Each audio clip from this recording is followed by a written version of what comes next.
The wind curled around the rooftop of the Orion Apex Tower as if it, too, were restless for a story. Neon bled upward from Canal Street, brushing the low-hanging clouds with bruised violets and amber gold. Eloan Cage, legs braced wide for balance, checked the spirit level mounted to her carbon fiber tripod. The bubble quivered dead center even though the reinforced concrete under her boots tingled with vibration from cooling stacks 20 floors below. A faint tang of magnolia drifted up from Jackson Square, oddly tender against the rank ozone of the building's lightning rods. She squinted through her viewfinder, framing the Mississippi's dark scrawl as it writhed beyond the levees. It was almost the moment she chased, civil twilight, that razor-thin slice when the city's light pollution wrestled with the sun's dying blaze and every reflective surface became a mirror for secrets. She adjusted exposure 1/3 of a stop, then hesitated, aware of the 46 centimeters between her toes and the lip of the parapet. That measurement was no accident, she'd tested it earlier with a seamstress's tape, equal parts superstition and control. Her therapist called these rituals anchors against chaos. She called them survival. A low hydraulic hum announced the service moonscape door opening behind her. She expected a maintenance tech come to chase her off with union talk and clipboard arrogance. Instead a voice, warm baritone polished in private school debate halls, floated across the tar paper expanse. Careful, Mississippi gravity is efficient, but rarely charitable. Eloan pivoted, slowly, not startled, camera still guarding her sternum like an alloy shield. The man who had stepped onto the roof wore a charcoal cashmere overcoat whose collar, when the wind snapped it, revealed a lining the color of old-world Merlot. He carried no phone, no entourage, only a small leather folio she recognized from Business Wire photos, Thayer Wellington III, heir to Wellington ore and alloys and frequent outlier on Forbes' least accessible billionaires. Up close he seemed younger than the magazine renderings, those silver threaded his temples with an artist's restraint. His shoes were bespoke, she could tell by the asymmetrical toe box, shaped to his stride, but the soles showed scuffs, as though he'd walked here from somewhere reckless rather than arriving by helicopter like every other sky-high ego. She said nothing, letting her silence sketch boundaries. Interview subjects often mistook quiet for deference, Eloan weaponized it.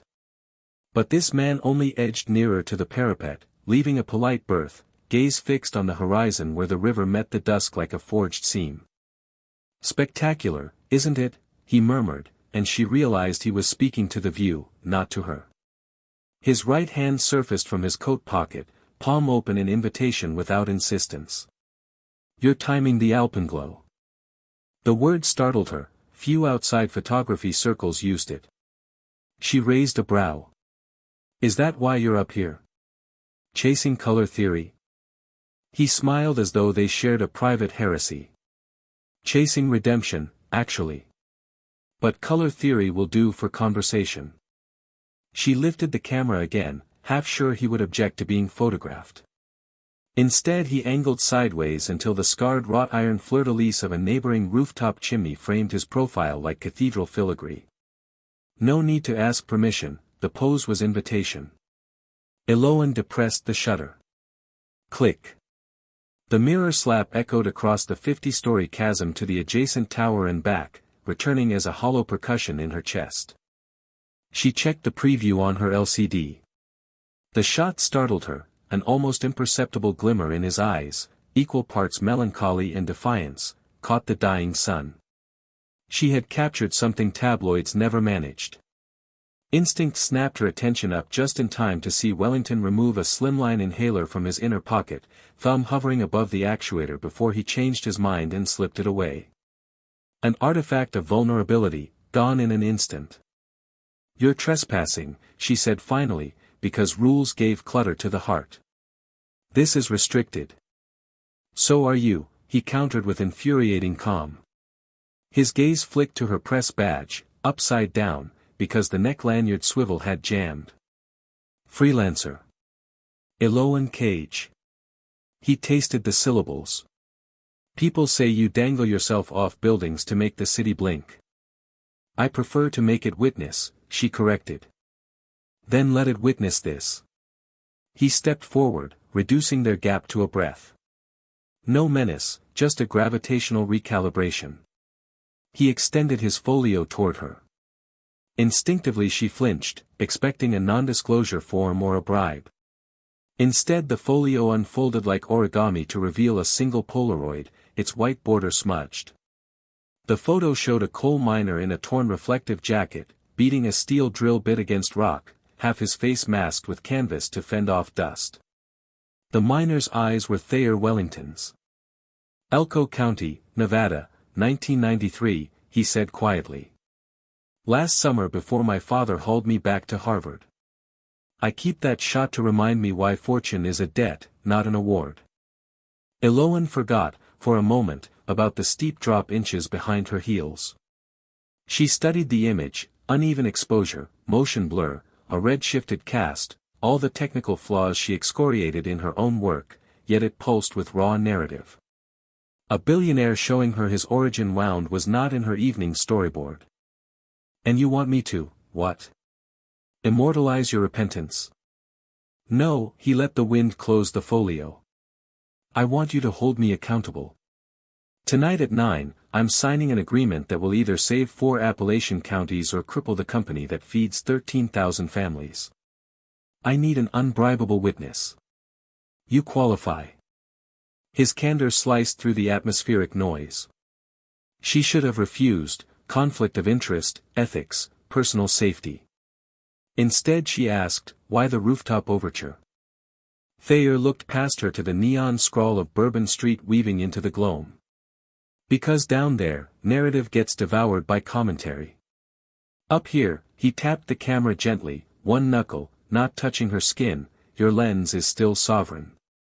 A gust collapsed the distance between them, her scarf whipped across her cheek, and automatically he reached to secure it. She blocked with her forearm out of reflex. Their bodies halted a mere hand span apart, the hum of city currents threading their shadows together on the tar paper. For an electric second the two of them formed a silhouette that might have been mistaken for intimacy if seen from a passing drone. But it was tension, not tenderness, kinetic, charged, ambiguous. She lowered her guard first, but just barely. 9 o'clock where? Suite O, he said, eyes flaring with mischief. Hotel Etoile, top floor boardroom. There will be pen pushers, attorneys, adversaries. Think of it as backstage access to a civilization-level gamble. Eloane weighed his words the way she weighed aperture against shutter, risk versus revelation. She had vowed never again to chase a story simply because it dangled glamour before her morals. Yet standing here, with dusk staining his cheekbones and memory fogging his breath, she sensed a deeper clause, an unspoken chance to expose, or maybe exorcise, generations of extraction-born guilt. 46 centimeters, Mr. Wellington, she said, hitching her camera strap. That's how far I stand from the edge when I want the shot but intend to live. If I show up tonight, you'd better give me the same courtesy. He nodded solemn acknowledgement. I'll keep my distance until you ask otherwise. She folded her tripod, swung it over her shoulder like a surveyor's staff, and strode toward the access door without looking back. Halfway across the roof she heard him exhale a single laugh, soft and incredulous, as though surprised to find air still in his lungs. She did not permit herself to smile, discipline held her face a neutral mask, but inside something unfurled, bold as the river's curve catching the last seam of fire before night sealed the sky. Eloane stepped into the freight elevator alone, hugging her folded tripod, the camera cradled against her ribs the way a courier hugs a secret. The lift had no gleaming mirrors or piped-in jazz, just dented steel walls that smelled of grease and sun-baked rope. Somewhere overhead an ancient pulley groaned, and the floor juddered as the carriage shuddered into its descent. She jabbed the button for the lobby, the numeric bulb flickered, then surrendered to darkness, leaving only the dull orange of the emergency light. Halfway between the 46th and 45th floors the lift stuttered to a halt so abruptly her knees clipped the control panel. Static crackled through the old speaker grill, and a stranger's voice, bored, distant, announced a brief mechanical delay. Eloane cursed under her breath. She had an hour to offload images, label RAWs, and confirm her credentials at Hotel Etoile before Wellington's 9 o'clock summit. Or so she thought. A chime sounded and the doors parted again, but instead of the maintenance worker she expected, Thayer Wellington strode in, hands in his pockets as though he had arranged the malfunction himself. The doors slid shut behind him, sealing them into a capsule that felt suddenly intimate. He had shed the cashmere coat, revealing a black crewneck sweater brushed with midnight charcoal fibers. The sleeves were pushed to his forearms, marking a man gearing up, not winding down. Eloan noted the faint imprint of an oxygen monitor on the inside of his wrist, a ghostly oval of paler skin. "Forgive the intrusion," he said, voice low enough to make the fluorescents tremble. "The passenger lifts are jammed with paparazzi. Freight seemed safer." Safer for whom? She jabbed the lobby button again, it refused to light. "You're being followed already?" He smirked as if the question were quaint. "They've followed me since sophomore year, when rumors said I tried to patent rainwater." He leaned back against the rail, studying the dim indicator above the doors where the floor numbers refused to budge. The elevator's fixed in manual override. "Someone outside is controlling it, stalling us for photographs, I expect." As if on cue the carriage lurched downward another floor, then jolted to a stop so sudden both of them staggered. The emergency lights flickered off and then sputtered back to life in a deeper, more theatrical crimson. A rising murmur seeped through the elevator shaft, voices, footfalls, the metallic clatter of camera rigs being deployed near the ground landing. Eloan's pulse hammered. She pictured a gauntlet of telephoto lenses waiting for the doors to part so they could harvest her professional neutrality as collateral damage. Nothing ruined a story faster than becoming its mascot. Wellington's eyes found hers in the crimson glow. "Let me handle the scrum. When the doors open, stay behind me." "I don't need a bodyguard," she said, but her voice lacked conviction. What she needed was control, and control had just been swallowed by the unseen swarm below. The elevator groaned into motion again, 39th, 38th, each number ticking past like a countdown in a bomb movie where no one knows which wire to cut. Eloan unclipped the heavy magnesium tripod, telescoping one leg with a quick twist. The action felt absurdly like unsheathing a sword. Wellington registered the move and gave a single approving nod, as though cataloguing her capacity for improvised violence. At the mezzanine the doors finally slid apart, revealing a funnel of corridor that emptied into the marble expanse of the main lobby. Light burst through, the unforgiving strobe of a dozen flash guns fired in rapid succession. Shouts ricocheted off the walls, "Thayer, over here. Did you sell off the Congo fields? Who's the girl?" Eloan's viewfinder instinctively rose between her and the mob, but a surge of bodies pressed forward, jostling her like flotsam. Wellington stepped sideways, intercepting a photographer whose fisheye lens grazed Eloan's cheek.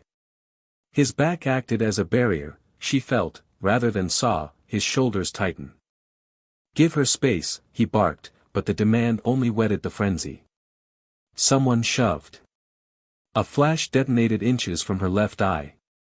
Temporary white blindness bloomed, and in that instant a hand, not Wellington's, snared her upper arm, yanking her forward toward the cameras. Adrenaline lit her synapses, she reacted without aim, swinging the collapsed tripod in a low arc that connected with a kneecap somewhere in the melee. A yelp followed, but the grip on her arm remained. Before she could twist free, Thayer's hand replaced the stranger's, firm but not painful, pivoting her behind him. His other palm rose in a gesture of calm. "Gentlemen, you have your shot. You owe us answers," someone yelled. Shutters volleyed again. A sudden claustrophobic heat prickled Eloan's scalp, the din condensed, every booming question folding into metallic thunder. She meant only to quell the panic roaring in her ears, but her body overrode conscious etiquette. She reached up, braced thumb against Wellington's immaculate jawline, and snapped her hand across his cheek with a velocity that cracked like a snapped cable. Silence detonated more violently than any flash. Even the cameras paused, as though shutters themselves had inhaled. The harsh lobby light illuminated the red blossom forming on Thayer's skin, 5 precise finger lines glinting with high-definition scandal. Wellington's head had barely completed the involuntary turn when he swung back toward her with eyes the color of tempered steel.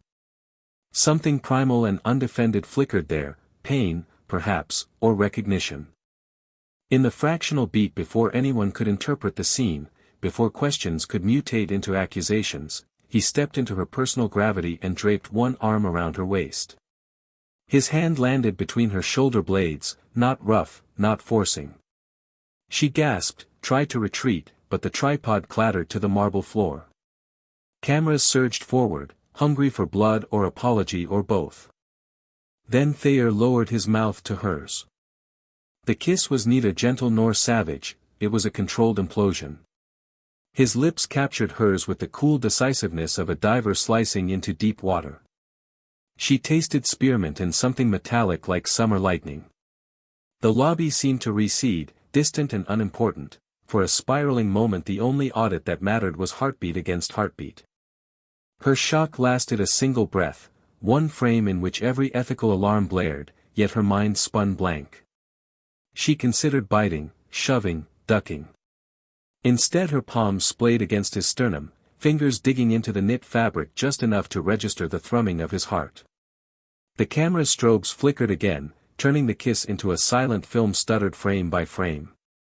When he released her, the ambient noise flooded back, shouted questions, frantic motor drives, the bing of elevator doors closing somewhere across the atrium. Wellington's voice cut through it all, low but unyielding. "You have your headline," he announced to the flashing wall, still holding Eloan's elbow with a surgeon's delicacy. "Now let the lady pass." Reporters hesitated, the rare scent of real scandal luring them forward, yet the authority in his tone cautioning retreat. Momentum broke first on the right flank, a cluster stepped back, reluctance giving birth to grudging respect. An alley of breathable space opened. Wellington guided Eloan forward, retrieving her tripod in one smooth crouch, then handed it back contoured perfectly to her grip. His palm brushed hers a second longer than necessary. She found her capability for speech at last. "You orchestrated that," she hissed under the clammy roof of her own racing pulse. "I orchestrated the elevator," he conceded. The rest was improvisation. A faint indentation where her slap had landed was already blooming roseate across his cheekbone. Instead of resentment, an almost boyish wonder lit his expression. "Did you know your swing registers at least 80 miles per hour? You could play shortstop." "Don't joke," she snapped. "You just turned me into the story. Exactly what I avoid." He tilted his head. "Not a story, an inciting incident. There's a difference." Security guards in navy blazers finally poured into the lobby, forming a cordon, forcing the remaining press to fall back. Wellington used the reprieve to usher her toward a side exit that fed onto Girard Street. Outside, the humid air felt weighted, beads of perspiration collecting above his hairline. Sirens wailed 2 blocks away, unrelated but fitting, as though the city's soundtrack had chosen a dissonant chord for their exit. Eloan stopped under an arcade of shuttered cafes, tugged her arm from his grasp. "I don't need your stage directions," she said, but her voice cracked halfway through. He seemed to hear what she wouldn't admit, that the crack was born of confusion, not rage. "I'll apologize," he said, brow furrowed. "Publicly, privately, however you demand." "What I demand," she said, fighting the tremor in her jaw, "is clarity. Why the hell did you kiss me?" "Because," he answered after a beat that felt soldered from honesty, "you reminded me I'm still capable of being shocked. And because the only way to drown a manufactured narrative is to give them a truer one, unfiltered and irreversible. That's manipulative. It's also accurate." He straightened, swiped a thumb across the sting on his cheek. "The boardroom in 90 minutes remains unchanged. You're still invited, Eloan. In fact," he exhaled, "you're indispensable now." She pressed her tripod against the wall, ran trembling fingers through her hair. The downtown traffic light cycled from green to yellow, bathing them in sickly gold before settling to red. The whole city seemed to hold its breath, waiting to see which direction she would turn. A horn blared somewhere upriver, reminding her of deadlines, memory cards, and the blackout curtain of objectivity she was sworn to uphold. But another impulse whispered, a pulse that had ignited the moment his lips met hers, the hunger to excavate the truth no matter how buried under scandal, or affection, or fear. Eloane lifted her camera, checked the battery level as if that measurement could confirm her resolve. "Fine," she said, shoulders squaring. "But we establish ground rules. You don't touch me again without explicit consent, and I don't become your prop in any boardroom theater." Wellington inclined his head, seriousness overriding the faint spark of earlier mischief. "Agreed. Then I'll see you at 9. She slung the tripod, stepped back into the tide of Bourbon Street foot traffic, and began to walk. With each stride the residual burn of the kiss diffused from her lips into the cavern of her chest, where a fresh story, volatile, combustible, was already smoldering, waiting for the oxygen of the coming night. Eloane arrived at Hotel Etoile with 7 minutes to spare, just long enough to feel every one of them pulsing in her veins. The hotel itself, a Beaux-Arts relic on Royal Street, wore scaffolding like half-shed snakeskin, its limestone facade draped in gauze while artisans restored cherubs no passerby ever looked up to admire. Inside, though, nothing crumbled. Velvet-paneled corridors inhaled her footfalls, soaked them in a hush scented faintly of antique vanilla and old cigar smoke. Her sneakers creaked across parquet older than jazz.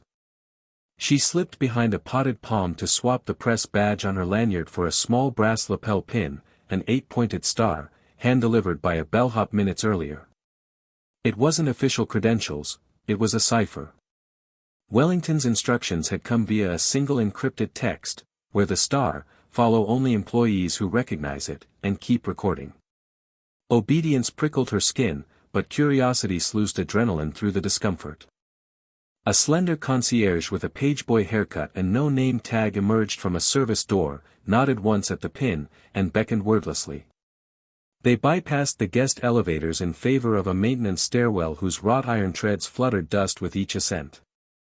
For flights up, the concierge stopped before a blank section of wall, pressed hidden latches, and swung open a panel masquerading as wainscoting. Beyond it stretched a narrow corridor bathed in blue-white LED glow, nothing like the hotel's candlelit elegance. The concierge retreated, panel clicking shut behind her, sealing Eloane in a world that felt surgically sterile. She followed the passage to a small sensor pad. The star pin, when held to the glass, triggered a muted chime. A steel door slid sideways to reveal the rooftop boardroom Wellington had promised, Suite O. It was not the oak-walled, leather-chaired specimen she imagined but a modular space ringed with floor-to-ceiling screens displaying real-time market indices, satellite weather loops above Appalachia, and scrolling transcripts of a closed-door congressional hearing on mining subsidies. The air was cool, ionized, humming with the faint static of coolant fans hidden in the subfloor. 8 people occupied the room. 2 were attorneys in midnight suits, whispering over tablets. 3 others, older, in bespoke business wear, carried the stoic gravitas of board members who could bankrupt counties with a misplaced comma. A woman with silver locks swept into a knot stood apart, reviewing a holographic 3D model of what looked like a cavernous underground chamber, thermal colors dancing across her cheekbones. A lanky data technician in a hoodie, barely 20, acne still losing its war with adulthood, manned an equipment rack, eyes flicking between code readouts and the newcomers. And then there was Wellington. He faced away, gazing through a transparent panel where the city lights puddled like molten coins. With his black sweater exchanged for a midnight blazer that made his shoulders seem engineered rather than grown, he looked less like a quarry heir and more like an unannounced senator. Yet Eloane noticed the smallest tell, a fresh butterfly bandage on the side of his neck, guarding some microscopic cut from the earlier frenzy. She wondered whether he'd covered the slap mark too, or worn it into this war room like a tribal scar. He turned the moment she crossed the threshold. No flourish, no greeting, that would have been vulgar for the audience, but his eyes softened fractionally, a private concession that she'd come. The nearest attorney glanced up, frowned at her camera, and opened his mouth, but Wellington forestalled objection with a raised hand. She's here at my invitation, in an observer capacity protected by the same non-disclosure we've already enacted. He nodded to the technician, who tapped a panel. An automated voice overhead confirmed audio encryption had begun. Non-disclosure. Eloan repeated, tension stiffening her shoulders. You promised accountability, not secrecy. Wellington avoided the bait. Transparency comes in stages. Tonight we align incentives. Tomorrow we broadcast proof. One of the board elders, a portly man with copper-rimmed spectacles, cleared his throat. Mr. Wellington, your timetable is the only opaque factor left. We've reviewed your tri-county reclamation proposal. Operating margins drop 17% in year 1, eventually stabilizing at -5 with carbon credit offsets. That alone is survivable. What concerns us is the auxiliary trust you refuse to disclose. Eloan raised her camera, discreetly set to record video, and zoomed in on Thayer's face. His lips compressed into a near smile. Your spreadsheets account for everything a ledger can capture, he said. But not for blood ox saturation in a coal miner's lungs, or mine. I told you, fortune is a debt. Tonight we decide how to pay interest before the principal comes due. Poetic, the woman with silver locks said, voice measured but not unkind. But trustees require more than sentiment. She gestured, and the hologram behind her reconfigured, tunneling down through layers of virtual shale until a skeletal lattice of tunnels came into view. We estimate 112 abandoned shafts across the Blue Ridge corridor. Your plan converts 21 into geothermal wells. The rest? Irrevocable closure and land back transfer to the Eastern Cherokee, Wellington replied. An exact reversal of what my great-grandfather orchestrated. Brows rose, this was new information even to the attorneys. Eloan's heart thudded, land back wasn't philanthropy, it was restitution. A news atom bomb. She felt the story crystallize in the lens. The portly elder glowered. You'll vaporize equity, invite litigation from every county commission we just bankrupted by leaving. Not leaving, Wellington corrected. Re-entering as a public benefit consortium. He tapped his wrist, a file queue spooled onto the central table's glass surface, PDFs, maps, engineering schematics rating each mine for geothermal viability. Investors willing to accept single-digit yields for triple-digit impact. A second elder, hollow-cheeked and razor-parted hair, pointed a stylus at Eloan.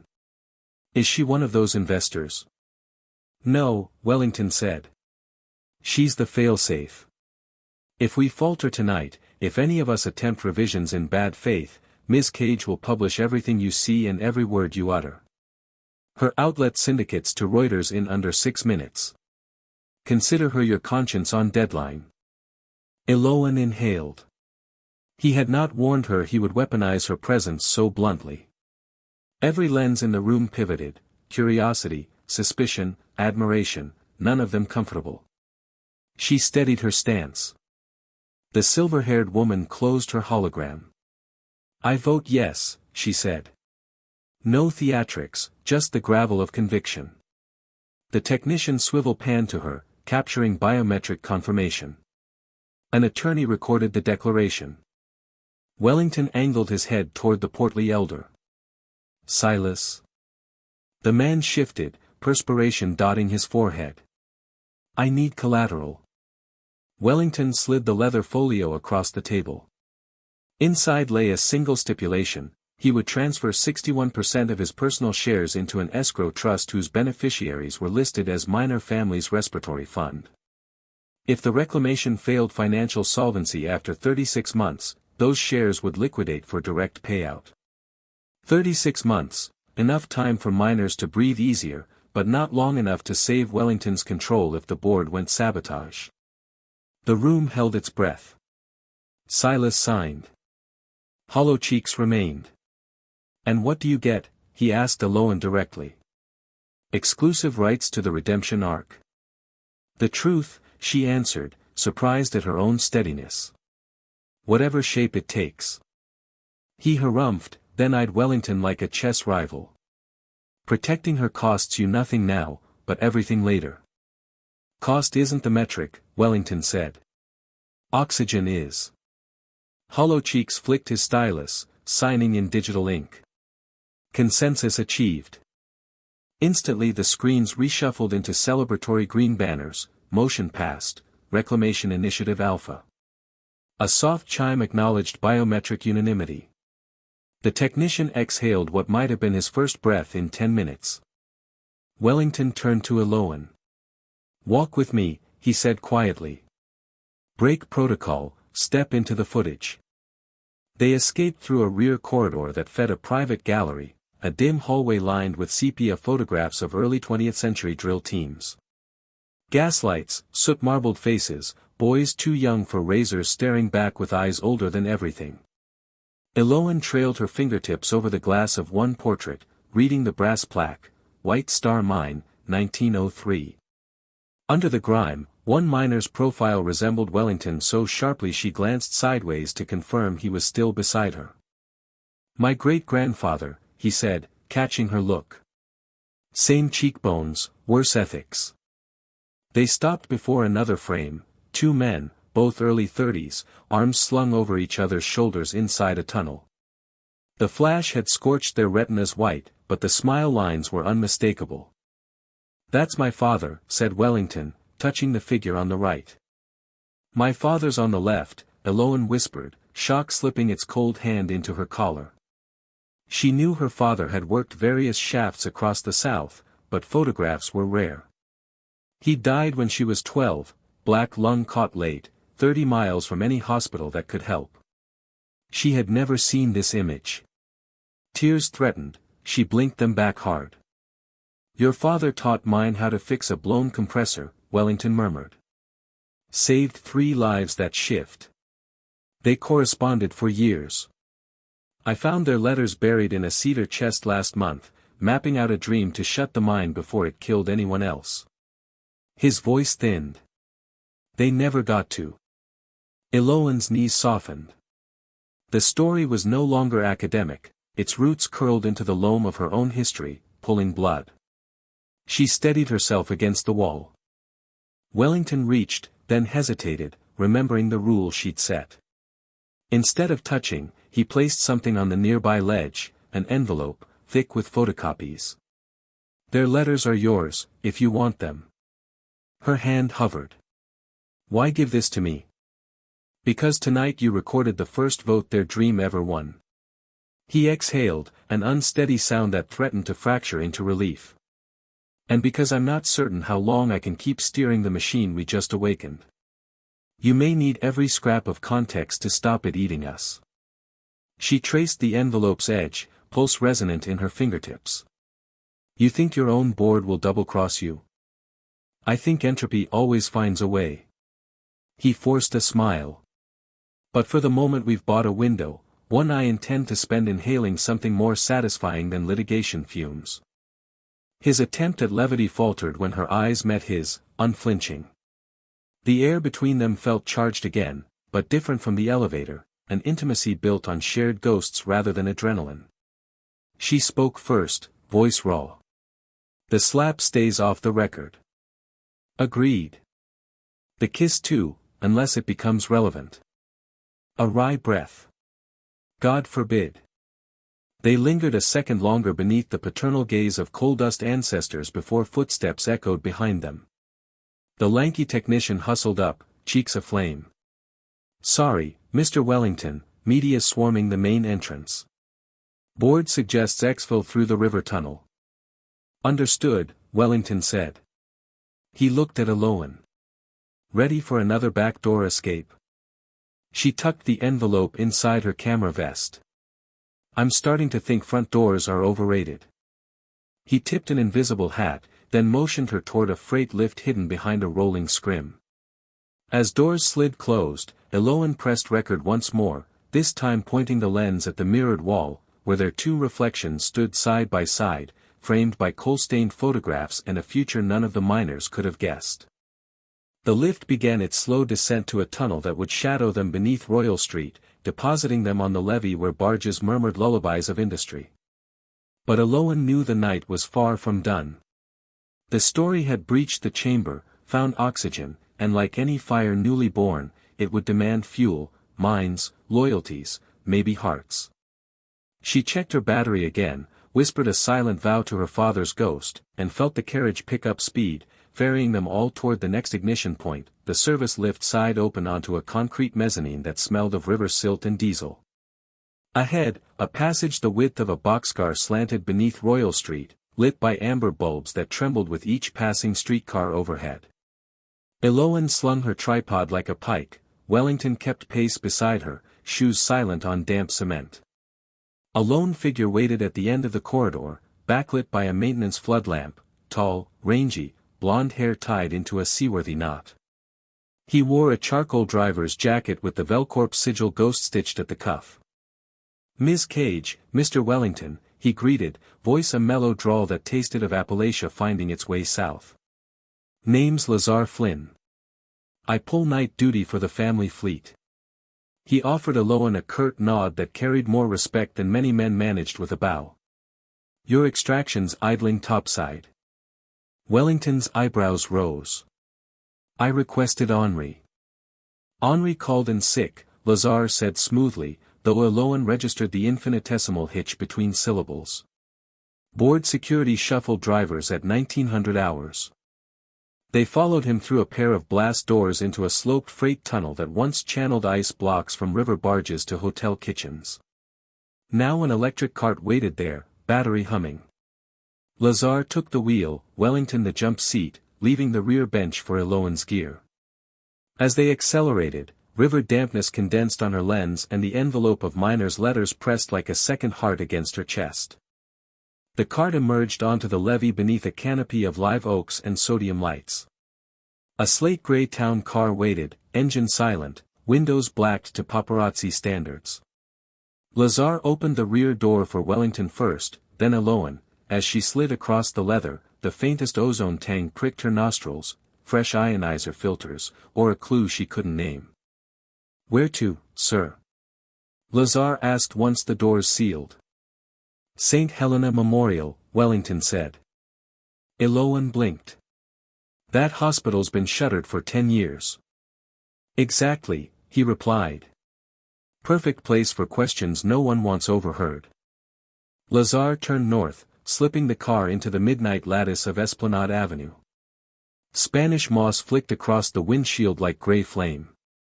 Eloan watched street lamps strobe across Wellington's profile. The slap mark had faded to a faint watermark, but exhaustion lined the corners of his eyes. She drew a breath. "Talk to me about St. Helena." "It hosts our off-grid mirror site," he said. "Raw sensor data, emissions telemetry, every whistleblower affidavit I've collected." He hesitated. "And a duplicate accounting stack, the numbers the board doesn't know exist." "Insurance?" Confession. Traffic thinned as they left the tourist belt. In 20 minutes the car nosed into a gated parking bay behind the Gothic hulk of St. Helena Memorial. Moonlight glazed its broken windows, vines swallowed entire balconies like verdigris serpents. Yet half the basement windows glowed electric blue, faint but undeniable. Inside, the hospital smelled of iodine ghosts and rotted paper. Elevators were dead, so Lazar led them down a stairwell striped with hazard tape. On the third sublevel they reached a barricaded security station where Wellington passed his thumb across a biometric pad. Magnesium-bright LEDs flickered alive, revealing a data center stitched into the hospital's marrow, row upon row of blade servers, coolant tubes pulsing cyan coolant like veins in an artificial beast. "Welcome to the bottleneck," Wellington murmured. "All the evidence that won tonight's vote lives here, and every enemy who wants to undo it will come looking here first." A nervous technician in cargo pants wheeled over, stylus hovering over a tablet. "Mr. Wellington, we're seeing traffic spikes on the Shadow Gateway. Someone's mirroring the Mercury Zero ledger in real time." Eloan's muscles tightened. "Mercury Zero? Sounds like a shell. Money laundering?" Lazar asked. "Worse," Wellington answered. "It's a siphon, tiny fractional schemes off legitimate reclamation funds. It shouldn't be active, our task force shuttered it 2 weeks ago. The tech handed Eloan a spare headset. You wanted a witness, ready to record? She fitted the earpiece, camera rolling, mic picking up the liquid thrum of coolant pumps. A dashboard bloom of red alerts flared across the main wall screen.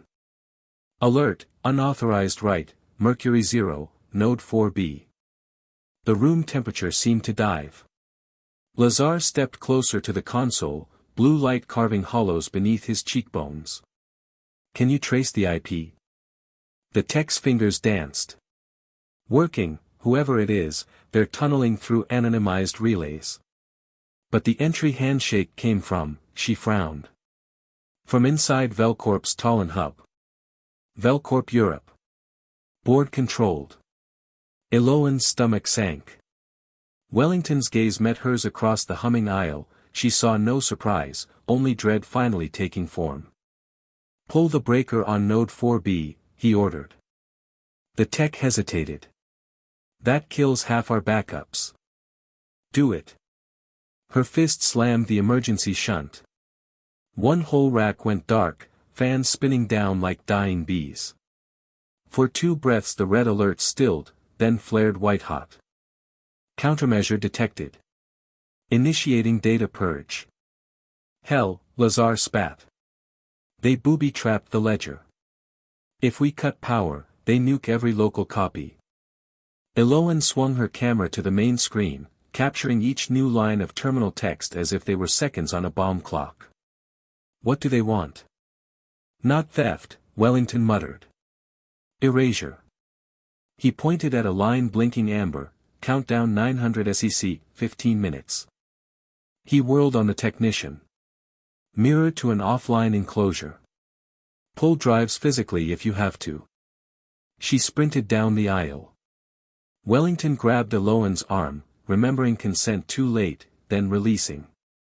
Sorry. I need you to document chain of custody. If we lose the data, your footage becomes the sole record. She nodded, adrenaline scalding away the tremor in her hands. They followed the tech to rack G. She pulled a torque screwdriver from her belt, but the rack's tempered glass door refused to unlock. The touchscreen overhead blinked remote lock. Manual override? Lazar asked. Electromagnetic torque key, she answered, eyes wide. But it's upstairs in the cage. Wellington scanned the corridor. Then we smash it. He hefted a carbon fiber server rail like a pry bar, wedging the tip between door and frame. On the second wrench the glass spider-webbed, a crystalline shriek that echoed down dark hallways. Dust motes danced like alarm pollen. Eloan filmed, documenting timestamps aloud.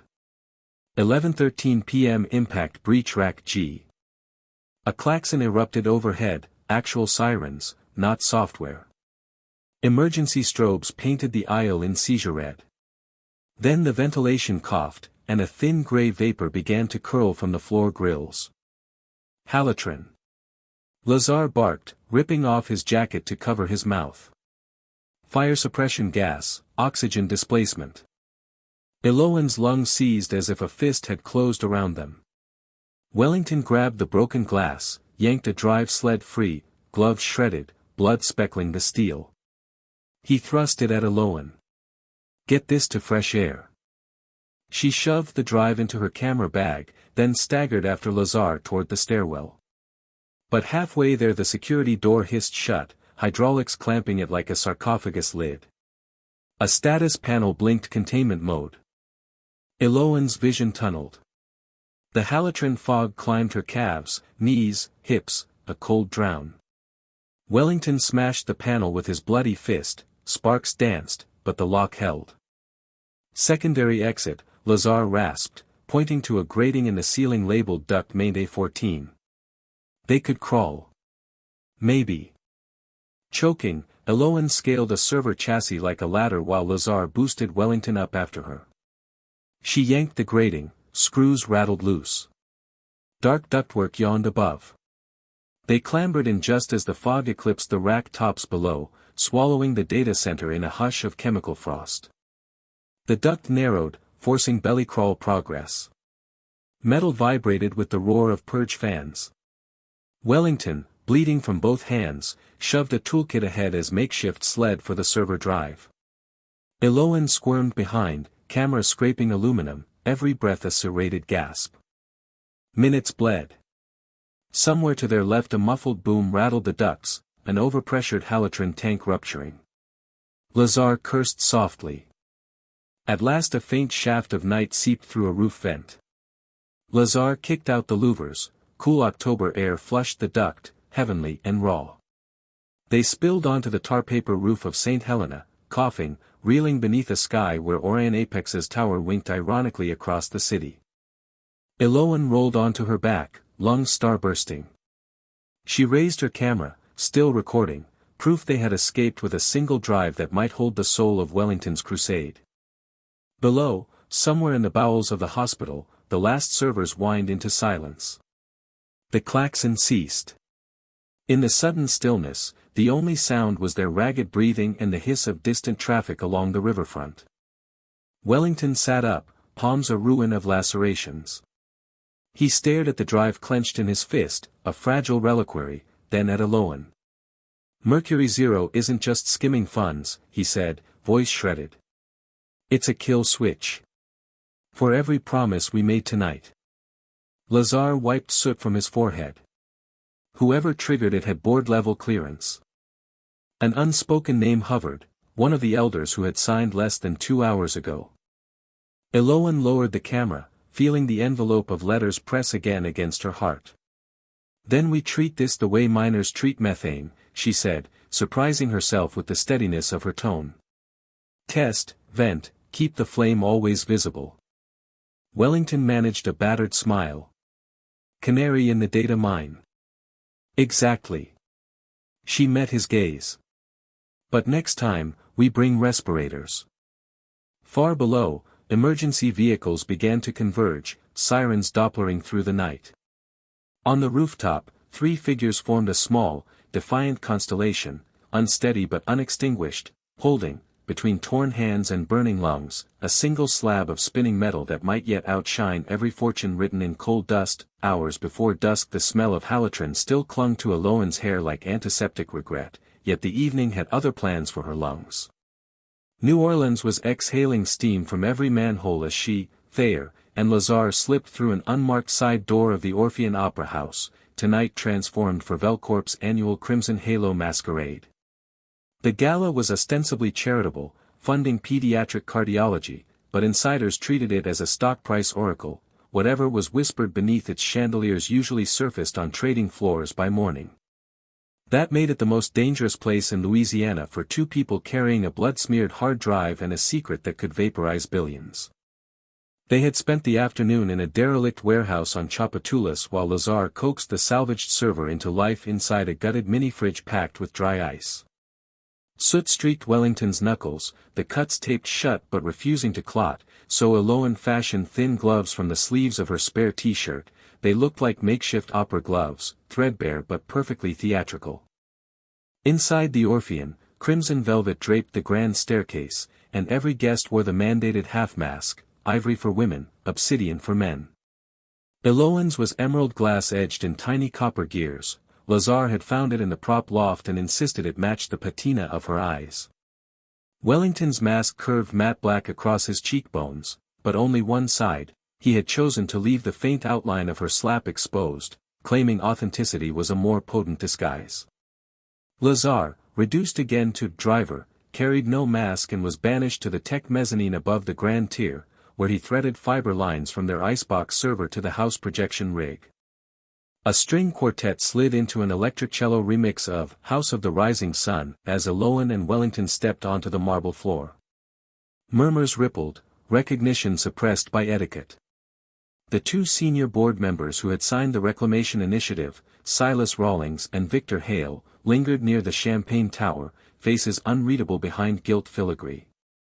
Eloan caught the slightest twitch in Rawlings's gloved fingers when he spotted the bandage on Wellington's hand. Guilt or calculation, she couldn't decide. Alaric Sloane announced himself the way an oil fire does, dark sheen first, then heat. He materialized at Wellington's shoulder in a cobalt silk mask shaped like a raptor's beak, voice lubricated with cognac. "Thayer, you look ventilated. I trust the mind ghosts were kind last night." Wellington's reply was a smile that bared no teeth. "You would know, Alaric. Ghosts follow the man who digs them." Sloane's gaze ticked to Eloan, cataloging. "The photographer who hit the feed this morning, you're trending harder than a Category 4 hurricane. Congratulations. Viral fame pays better than newsprint, I hear." "Depends," she answered, shudder-eye calm. "Some viruses kill the host." Sloane laughed, clapped Wellington's shoulder, and drifted off to a cluster of bankers whose laughter always arrived a beat late, like an echo deciding whether applause was profitable. From the balcony above, Lazar's voice crackled in Wellington's discreet earpiece. Eloan could hear only Thayer's half of the exchange, whispered like a psalm between lovers. "Checksum. Clean. 95% of the Mercury Zero ledger is intact. Audio files. Got them too. Boardroom surveillance you never installed. So there's our Judas. Give the word, I'll flood every screen when you raise your glass." Eloan watched Wellington exhale, the breath fogging his mask edge. "Time to find out whose ambition outweighs self-preservation," he murmured to her. "Remember the plan?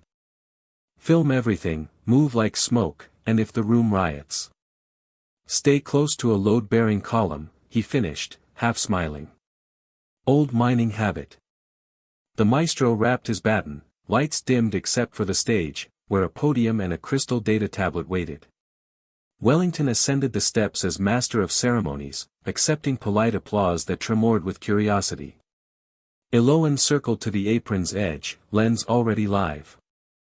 "Ladies and gentlemen," Wellington began, voice amplified to a velvet hush. "Tonight we celebrate hearts, those that beat inside children and those that fund their mending. But a heart is a pump, and a pump needs clean blood." He lifted his bandaged hand. "Mine's dirty. An inheritance of cold dust and complicity." Ripples of unease licked the audience. Rawlings shifted, Hale froze mid-sip. Sloane folded his arms, amusement sharpening.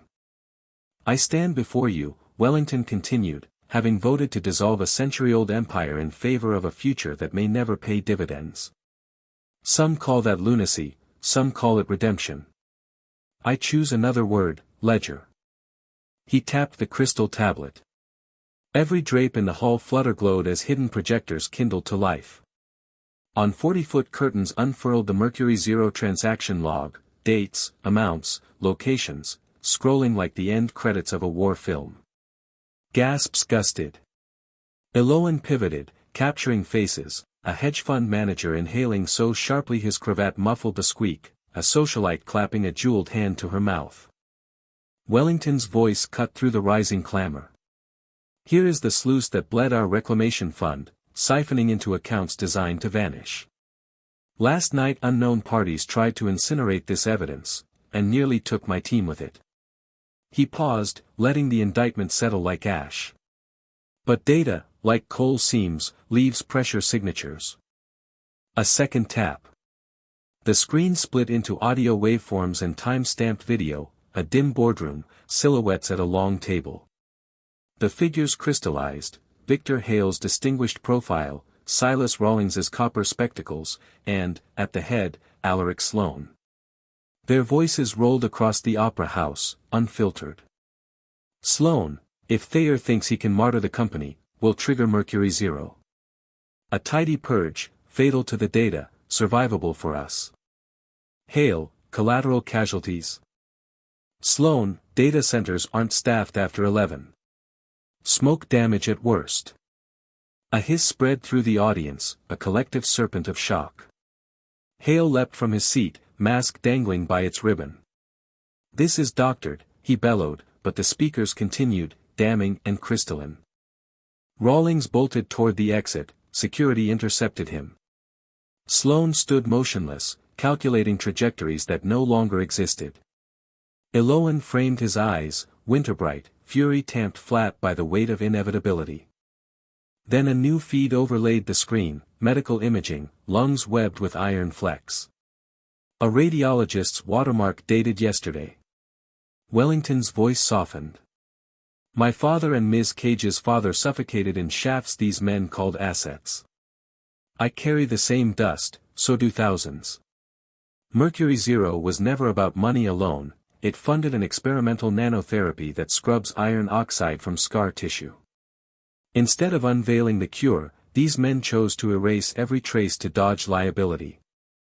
Eloan's camera trembled, she locked her elbows. Lazar's voice in Wellington's ear was suddenly in hers, piped through the hall speakers as he stepped into a spotlight on the tech mezzanine, no longer anonymous. I'm Lazar Flynn, Velcorp internal auditor. At 18:07 last night I logged into Tollan's relay under Hale's credentials per his written order. My audit trail is now public domain. A link flashed, a decentralized ledger already mirrored across 100 news servers.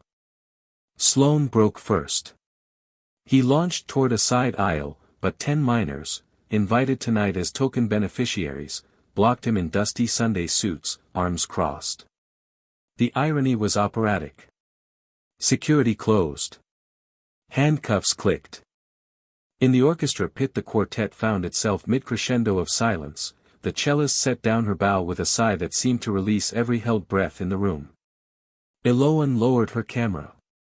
Wellington scanned the hall, mask useless now that truth had stripped every face bare. Crimson halos, he said quietly, referencing the gala's name, are an optical illusion, sunlight refracted by dust. Tonight we choose whether the dust blinds us, or outlines the light we want to follow. Applause began with the miners and spread contagiously. It wasn't the polite clatter of charity galas, it was the raw clapping of calloused palms, timbre loud and uneven, rattling crystal and coaxing tears down powdered cheeks. Eloan stepped onto the stage's edge, lens finding Wellington as though the room had funneled its spotlight into her viewfinder. He looked exhausted, exorcised, but when his eyes located her through the crowded dark, something flared, gratitude, unfinished and bright. She pressed the record button off, lowering the camera between them like a curtain closing on the first act of a saga that had finally revealed its true antagonist. Midnight bells tolled from St. Louis Cathedral a dozen blocks away, solemn yet celebratory, and for the first time since she'd met him atop Orion Apex, Eloan believed the sound was ringing not an ending, but a beginning neither of them yet understood. The night after the Crimson Halo Gala, the Orphean stained glass doors coughed Eloan and Thayer into Royal Street's damp sheen, where floodlights, cable reels, and a picket of satellite vans had already turned the curb into an improvised newsroom. Microphones speared the air like pikes, but sheriff's deputies funneled reporters toward barricades while forensic techs swept the cobblestones for a dropped cufflink, evidence against Alaric Sloan. The clamor should have felt triumphant, instead it buzzed like a nest disturbed, angry and directionless. Lazar met them beside the armored town car, his expression tight. Riot rumors on the investor channels, flash mob traders mass shorting Velcorp in retaliation for what they're calling eco-treason. You two need cover, now. Thayer opened the rear door for Eloan. To the warehouse on Tchoupitoulas. The freezer rig still has the only clean copy of Mercury Zero. Lazar swung behind the wheel, but before he could engage the maglock, a black SUV lurched from a side alley, fishtailing on wet brick. Headlamps flared, too bright, too direct. Eloan's photographer instincts read the angles faster than fear. Hit the deck, she shouted, yanking Thayer down just as muzzle flashes stuttered from the SUV's passenger window. Shattered laminate peppered her jacket, the scent was bitter, like burnt sugar. Lazar cursed, gunned the town car forward, tires shrieking. A second burst cracked the rear glass, a round punched through the driver's side headrest. Lazar jerked, but kept control, blood speckling the collar of his jacket. Eloan's stomach iced, he was hit. Thayer vaulted over the console, cramming a handkerchief against Lazar's shoulder wound while steering one-handed. Hold pressure, he commanded her, voice flint. I've got the wheel. The SUV gave chase along Decatur, engine howling, until Lazar, grimacing through clenched teeth, thumbed a panel. Steel bollards shot from the rear bumper of their car and clanged onto the asphalt, improvised caltrops. The SUV swerved, blew a tire, and skidded into a row of rental bikes. Momentum died, sirens wailed blocks away, red and blue strobes blooming like poisonous orchids. Thayer fishtailed onto Poitras, then slewed to a stop under the eave of an abandoned dry dock. Eloan helped Lazar from the driver's seat, crimson seeped through her makeshift bandage, warm and frighteningly quick. Inside the warehouse they laid him on a packing crate. Concrete dust curled up with each cough he fought down. "I need light," Eloan said. Thayer snapped a chem flare, bathing them in green luminescence that painted Lazar's pallor ghastly. The round had nicked an artery, arterial blood spurted in sync with his pulse. Eloan's fingers shook, but muscle memory from first aid courses steadied them. She twisted a camera strap into a tourniquet, cinched it above the wound, and felt the jet slow to a sinister trickle. "Ambulance?" she asked. "Can't," Lazar rasped. "Hospital networks are compromised, the board still has friends. They'll finish what they started." Thayer knelt, face hollow with guilt. "Who ordered the hit?" "Interim chairwoman," Lazar whispered. "Judith Cull. She thinks you'll tank the stock, drag her legacy down. She's declared open season." He sagged back. Eloan caught Thayer's arm, feeling his pulse race under skin still flecked with opulent ballroom glitter. "We need a field medic, someone outside Velcorp's reach." Thayer exhaled. "I know one. But calling him means burning the last favor my family name can still pull." He tapped on an encrypted sat phone, spoke brief coordinates, and killed the line. Minutes stretched. Rain drummed on corrugated walls, the freezer rack hummed like a distant hive, guarding the ledger that had sparked gunfire. Eloan cleaned Lazar's wound, hands sticky. She realized her camera was still recording, blood, fear, everything. Instinct said to keep it rolling, justice liked receipts. Blue headlights sliced the gloom. A gray van emblazoned with Bienville Mobile Vet, cats, dogs and exotics rattled inside. Out hopped a stout man with salt and pepper dreadlocks and a VetTech satchel. "Evening, Thayer. Didn't think your next charity case would be human." "Desperate times, Doc," Thayer replied. Dr. Lyon Dupré worked fast, irrigating, suturing, and dosing Lazar with ketamine and an antibiotic cocktail that smelled of aloe and diesel. "Bullets through and through," he pronounced. "Lucky devil. Keep him warm." He packed up, refusing payment. "But you owe my clinic a new incubator," he joked, trying to lighten air that felt brittle enough to splinter. When the van's taillights vanished, Eloan finally let the tremor inside her chest surface. "Someone just tried to kill us for raw data," she said. "This escalates everything." Thayer leaned against a crate, exhaustion bending his spine. "It escalates nothing we didn't expect. Only the timeline compresses." She faced him. "People might die. We need allies, not just exposes." "Agreed." He opened a Pelican case and withdrew 3 slim cryopacks marked with biohazard sigils. Nanotherapy serums, prototype vials. Enough to treat 20 miners or 1 board chair with a crisis of conscience. "They survived the Mercury Zero purge because I kept them offline." He passed her a vial. Iridescent particles swirled like microscopic galaxies. "Lazar and I mined the capital," he said softly. "You mine hearts. Decide who gets the next dose." Eloan's throat tightened. "Why trust me with this?" "Because I trust your aim more than mine. That bullet proves I still hesitate to pull a trigger, metaphorical or otherwise." He turned away, shoulders quaking. She realized he was laughing, a raw, brittle sound hovering close to tears. "I thought buying redemption would be a ledger entry. Turns out it's arterial spray on a warehouse floor." She stepped forward, wiping blood from his cheek with the corner of her ruined mask. Redemption's messier than sin. That's why it's rare. Their eyes met, the hush was louder than gunfire.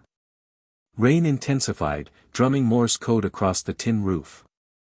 Thayer's hand lifted, paused, remembering her boundary, then settled on her shoulder, a weight light enough for her to reject, heavy enough to stay if she didn't.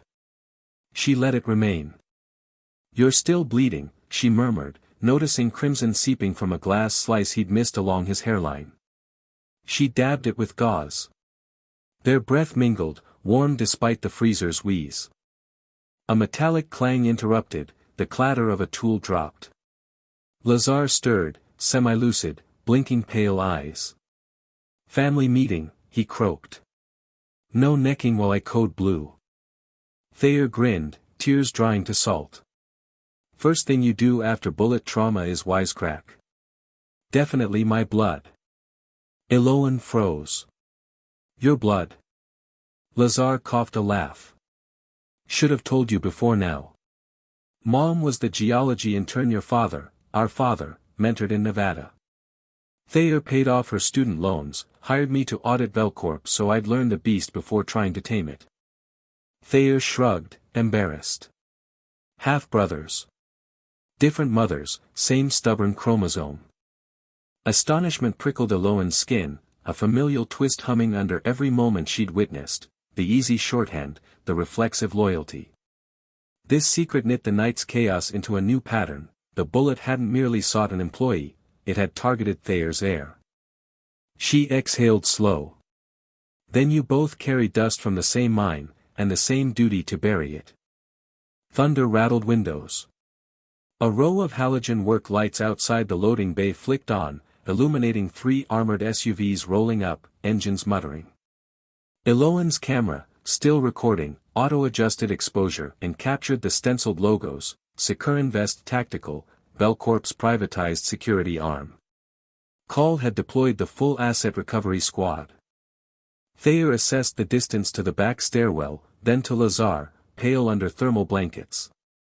"We can't evac him." "We won't," Eloan said, snapping a fresh battery into her mic transmitter. "We broadcast."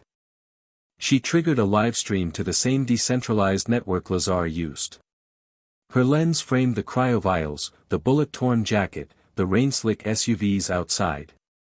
She spoke steady, anchorman calm, yet her heart jackhammered. "This is Eloan Cage. If you're watching, Velcorp's paramilitary contractors have arrived to seize experimental medication meant for miners with dust-scarred lungs. They're also here to finish a job that started an hour ago with live gunfire on Royal Street. We are unarmed. The world is armed with sight, keep watching." Within seconds viewer count spiked, she recognized the bot surges, but humans were there too, commenting, mirroring, multiplying. A digital Maginot Line. Outside, SUV doors opened, but rifles remained shouldered. The lead operative checked a tablet, then the camera's blinking red tally light, and hesitated. Rain battered them, but the standoff held. Thayer squeezed Eloan's hand, consent sought and granted in one motion, then stepped into the frame beside her. "Judith call," he said clearly, "call off your dogs. Every shot fired tonight pushes our stock 1 point closer to delisting, and your legacy into a tribunal you won't survive." Lightning flashed, a photographer's dream strobe. Operatives conferred. One raised a radio, nodded, and signaled retreat. Engines revved, SUVs retreated into the dripping maw of the night. Silence, thick and improbable, settled across the warehouse. Eloan killed the feed. Adrenaline fled, leaving her shivering. Thayer wrapped his arms around her, not passion this time but seismic relief, the embrace of a man who'd gambled his last piece and found the board suddenly emptied of enemies. She pressed her forehead into his collarbone, inhaled the scent of iodine, iron, and something uniquely his, cedar maybe, or the ghost of a coal seam gone to seed. Lazar drifted back toward sleep, pulse steady.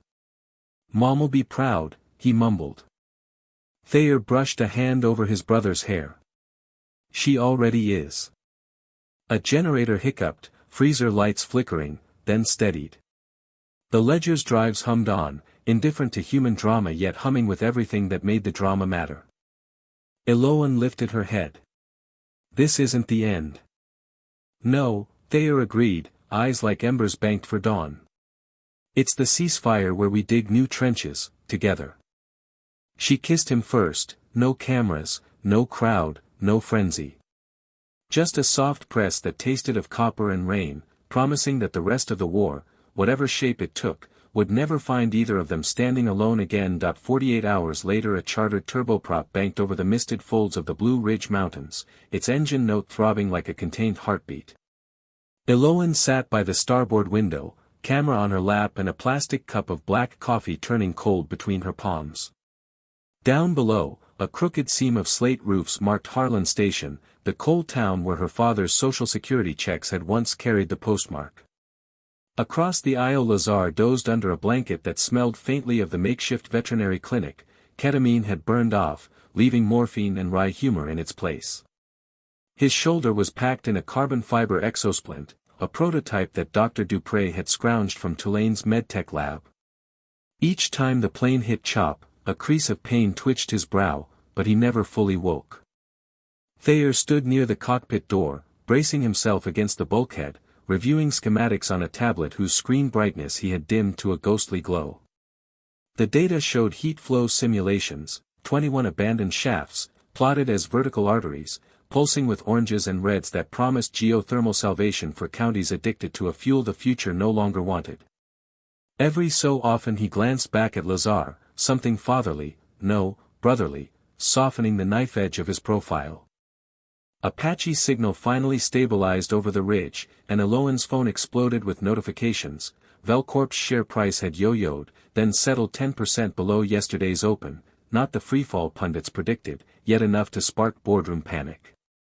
Reuters had syndicated her live stream, a thumbnail still of her rain-soaked face now fronted a half-dozen think pieces on guerrilla journalism meets corporate insurrection.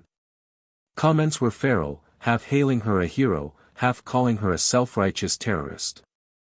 She silenced the phone and turned back to the window just as the pilot announced descent into Cumberland Municipal. A glint of water flashed, two parallel retention ponds like warped mirror shards, and then the plane kissed the tarmac, engines back feathering with a growl that rattled teeth. On the ground an entourage of exactly two awaited them, Kwame Reddick, chief engineer of Velcorp's fledgling energy transition arm, and Alma Sequoia, the Eastern Cherokee land rights attorney who had negotiated the reclamation trust. Kwame's high-vis jacket bore fluorescent smudges of spray paint, evidence he'd been up all night marking drill sites. Alma, in battered leather boots and a smart wool shawl, handled introductions briskly. I've cleared you limited site access until Monday midnight. After that, tribal vote will determine whether your geothermal plan proceeds. Show them a miracle, they'll grant an easement. No time for hotels. They piled into a weather-scarred Suburban that smelled of ethanol and pine tar and drove an hour along switchbacks where cell reception died, resurrected, and died again. Fog slit the tree line, diffusing sunlight into pewter ribbons. When the truck finally rolled to a halt, it was before the yawning maw of White Star Mine, a corrugated portal framed by hemlocks and warning placards the color of old bruises. The last time Eloan had stood before a coal shaft was at her father's funeral, when Local 404 hoisted a ceremonial pickaxe instead of a rifle. Her knees wobbled now but held. She raised the camera and began shooting, the warped rails disappearing into darkness, the rusted compressor housing, the way wind keened through broken ventilation stacks like a choir too tired for consonants. Thayer conferred with Kwame beside a portable seismograph. We thread the production well here, the engineer said, tapping a topo map. 2 kilometers down, perforate, then loop the secondary for return flow. Minimal frac risk, shales already fractured from legacy blasts. Alma approached Eloan. Your live stream gave the county commissioners political cover to back the conversion. But they're spooked. They think the board's injunction could get the tax base overnight. Will tonight change that? Eloan asked. The demonstration will, Alma said, chin tilting toward a crane offloading a bundle of steel pipe from a flatbed. But the mine families need more than heat maps. They need to see flame. Twilight bled in slow violets as work lights bloomed. A diesel generator throbbed to life, powering pump skids and flood lamps. Lazar, pale but upright, managed the fiber uplink from a folding chair, laptop balanced against his splint. He had compiled a real-time dashboard marrying geothermal readouts with the Mercury Zero ledger snapshots. Wincing, he muttered code like prayer, routing the feed to a public IP Alma had secured through an indigenous tech collective. Near dusk, pickups began to arrive, headlights spearing the dust. Miners off shift, spouses with children zipped into fleece, two elderly men carrying lawn chairs emblazoned with the faded logo of the White Star Company store. They clustered in semicircles around propane burners set up for coffee, eyes wary but curious. Eloan saw her father's posture in a dozen shoulders, the tilt acquired from years of shoveling rock that fought back. A whistle blast cut through chatter. Thayer stepped onto a stack of timbers, one floodlamp haloing him like ironic grace. His voice, amplified by a handheld megaphone, carried the hum of a man who had rehearsed and rejected every corporate presentation technique he'd ever learned. I won't pretend this valley hasn't paid my family's dividends in dust and bone, he began. Tonight we try to shift the debt ledger. He turned and signaled Kwame, who hit a switch. Deep inside the mine a pump roared, a sensor array on a tripod spit out numbers that climbed fast, 110 degrees Celsius, 130, 150. 200 meters away a vertical flare stack rattled, a pilot valve sparked, and a thin column of blue fire erupted, stabilizing into an azure ribbon 10 feet tall. Gasps rippled through the crowd, some awe, some fear. The flame painted faces in marine light, in its pulse Eloan recognized something ancient, Prometheus days, when fire meant survival first and mythology only afterward. Thayer lowered the megaphone. That heat? It runs turbines under half your electric bills. It sterilizes soil enough to grow switchgrass where slag heaps killed tomatoes. It powers the nanofab plant ready to open in Harlan Station, union wages, dust-free lungs. Alma stepped beside him, raising a hand for quiet. The White Star parcel holds contested deeds. Our proposal cedes majority rights to the tribe and the local miners' cooperative. Tomorrow at noon we vote. Murmur, skeptical but alive. Then a voice heckled from the margin, pretty light show, Mr. Fortune, but what about the poison you leave behind? A lanky miner in reflective bibs stalked forward, mask hanging from his hard hat brim. He jabbed a finger at Thayer. My sister died of black lung last Christmas. No flame brings her back. Thayer stepped down from the timbers until they stood eye to eye. No flame can, he said, but maybe what rides the flame can stop the next obituary. He produced one of the cryovials, its iridescence swirling under the floodlights, and handed it to the miner. Prototype medical trials begin next month, one county over. Transport's free, treatment's free. It'll start with her co-workers, if you choose. The miner turned the vial, watching nanoparticles glitter like captive galaxies. His shoulders slumped, anger leaked out, grief remaining. Without a word he returned to the crowd. Eloan, filming, felt a shift, skepticism bending, not breaking, but bending. Humanity's weight transferred from demand to possibility, fragile, like a bridge of matchsticks laid across a gorge.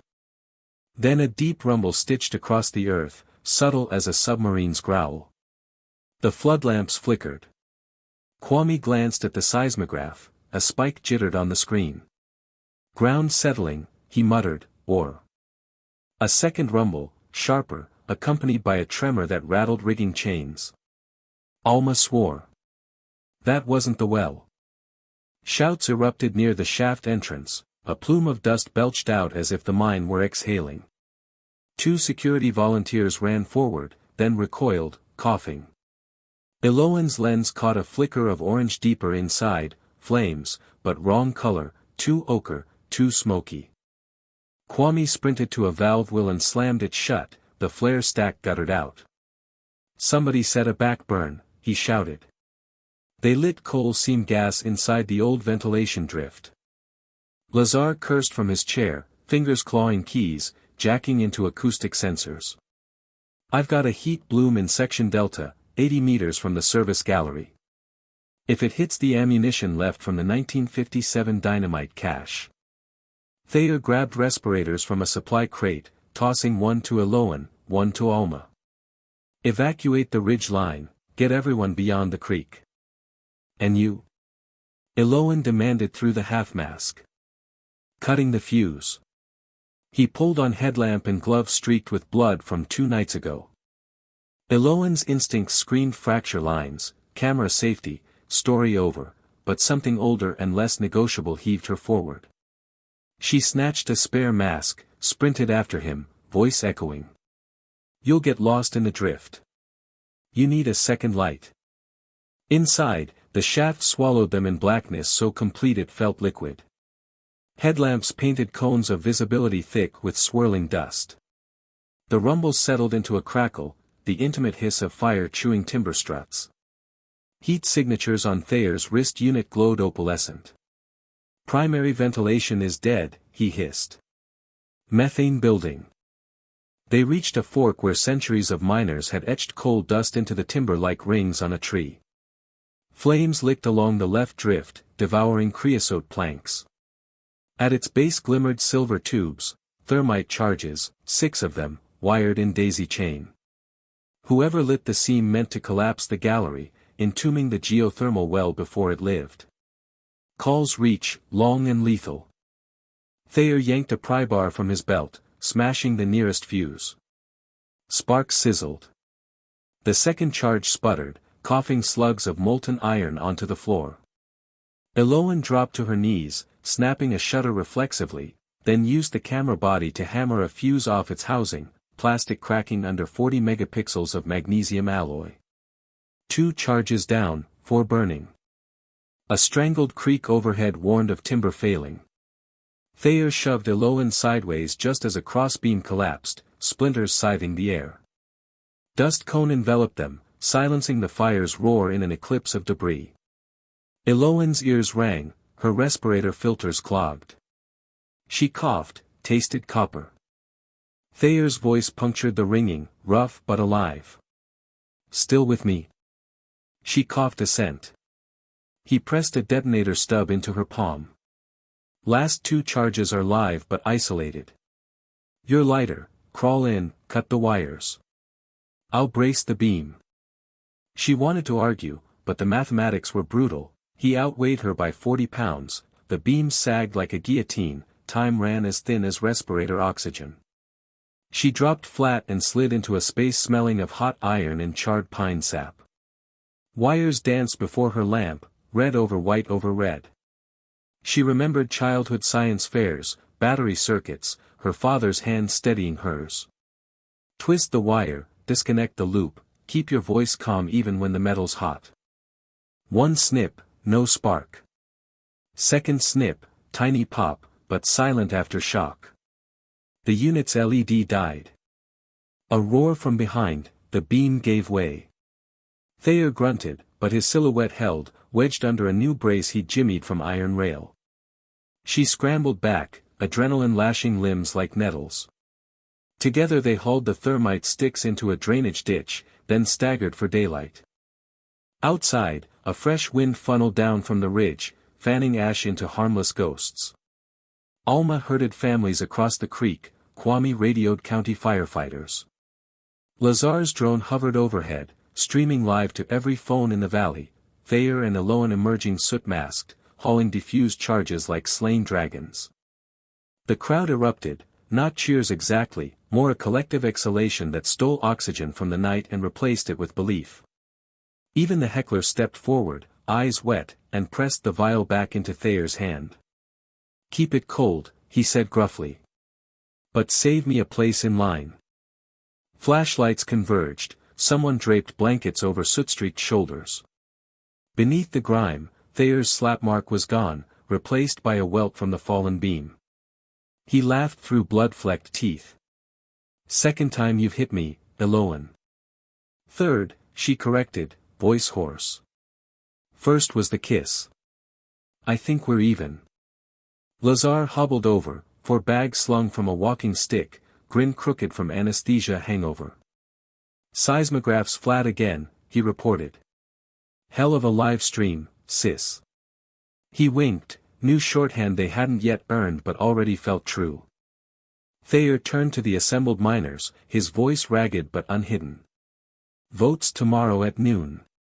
We'll rebuild the ventilation, prove the well stable by dawn.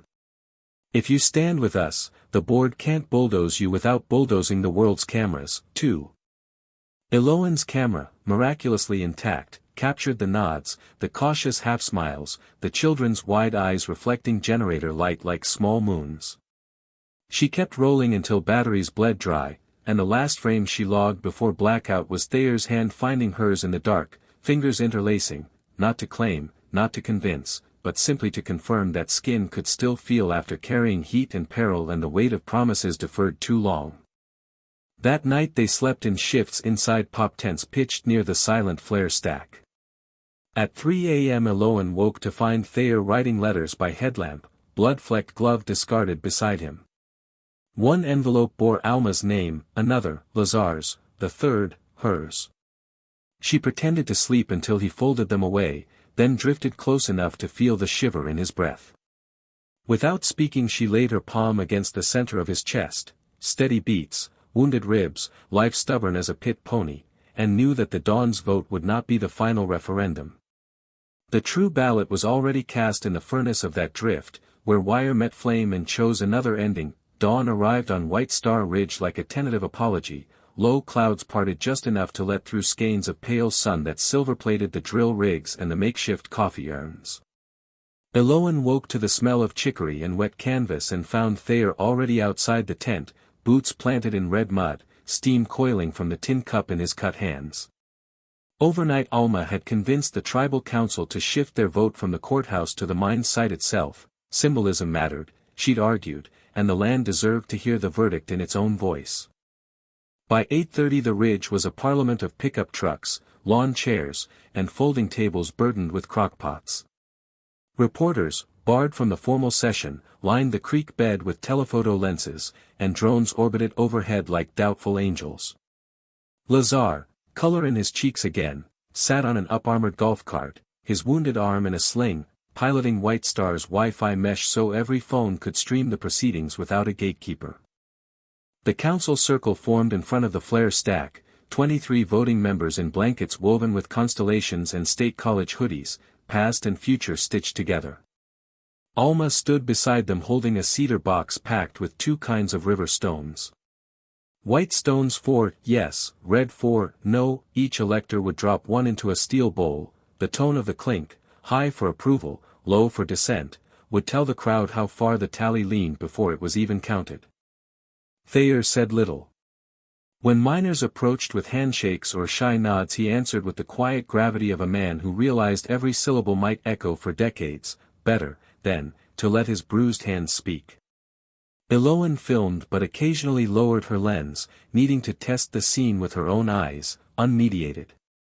It felt like standing at the hinge of a novel history, pages uncut. At precisely 10 a.m. Alma lifted the cedar lid. The first elder, a woman whose lungs whistled like old bellows, placed a white stone in the bowl, clear, ringing. The second, a Vietnam vet on oxygen, did the same. Third stone, fourth, each chime braided with the collective breath of 200 onlookers. Midway, a red stone thunked, resonating like a dropped hammer, but the procession continued, white outnumbering red until the final voter, 19-year-old Jace Running Deer, whose father had died in the shaft 2 years prior, stepped forward. He held his stone a moment too long. Silence pooled. Then he placed a white stone, gently, as if it were an egg that might hatch hope. Alma carried the bowl to a flatbed tailgate and poured its contents onto a woven mat, 16 white, 7 red. The ridge erupted. There was no choreography to the relief, people hugged whoever stood nearest, coffee spilled, a stray dog barked as if let in on the secret. Eloane kept filming until her viewfinder blurred with tears. When she lowered the camera, Thayer was beside her, eyes rimmed crimson, looking both lighter and older. 46 centimeters to the right side of history, she whispered, referencing the rooftop margin where they'd first met. He smiled, a small tremor that widened until it eclipsed exhaustion. The jubilation lasted 10 minutes before the mountain's next surprise arrived. A black helicopter thwacked over the ridge, kicked dust, and settled on a flat stretch of shale. Eloane's first thought was call, another sabotage, but the door slid open to reveal U.S. Marshals in windbreakers. Between them, wrists zip-tied, stumbled Judith Call herself, hair skewed, rage stuccoed across her cheekbones. Someone had leaked the indictment, for wire fraud, conspiracy, attempted homicide, and timed the arrest perfectly. Cameras galloped forward like spooked horses. Call tried to speak but the helicopter drowned her. The marshals guided her past the miners she tried to silence, some spat in the dirt, others simply watched with the exhausted vigilance of people who know victory is never final. That afternoon, with the ridge clear of news crews, the first turbine housing was craned into place. Children painted their handprints on the nacelle in neon green tempera, sealing industrial steel with fingerprints that would outlast everyone present. Alma drafted the easement documents on the tailgate while Lazar notarized digital copies onto the blockchain. At sunset Thayer climbed a scaffold, attached a brass plaque bearing every miner's surname, then paused. He glanced at Eloane on the ground, camera ready, and instead of nailing the plaque he tossed her the hammer. She climbed, boots slipping on lattice, heart pounding louder than the generator. Together they fixed the plaque, each strike ringing across the valley like a church bell forged from coal dust and reimagined carbon. The law required a cooling-off period, 7 days for injunctions. No injunction came. Call's allies deserted her in the dragnet that followed, Rawlings flipped to testify, Sloan copped a plea, and Hale disappeared into the Alps with a forged passport that Interpol flagged within a week. Velcorp's interim board called an emergency shareholder meeting, proxies flowed in, weighted heavily by retail investors who had watched Eloane's live streams and bought single shares just to vote. On a storm-drunk Thursday in October the company executed an unprecedented maneuver. It converted 61% of outstanding shares, Thayer's escrowed block, into a perpetual charitable trust.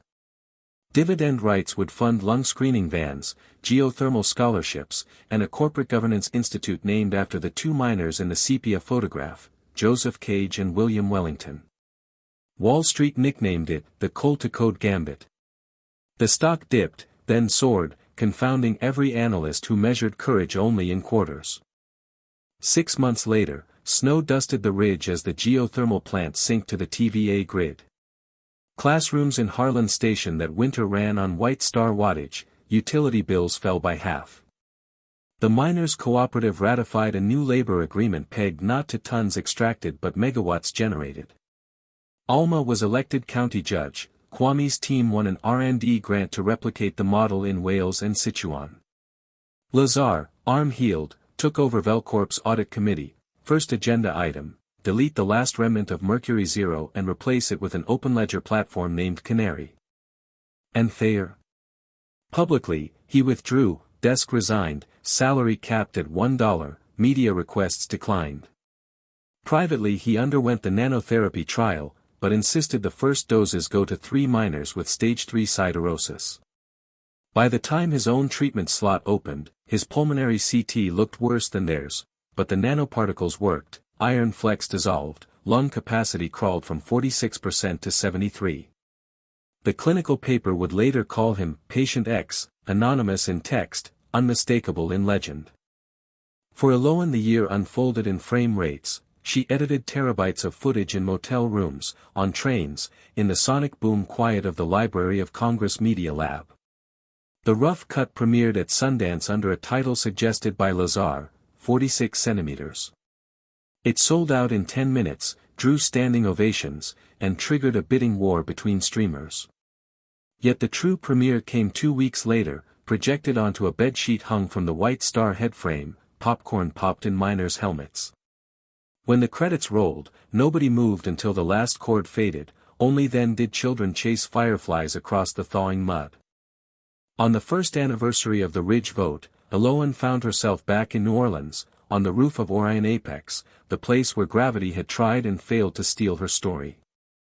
The city shimmered hot and carnivorous below.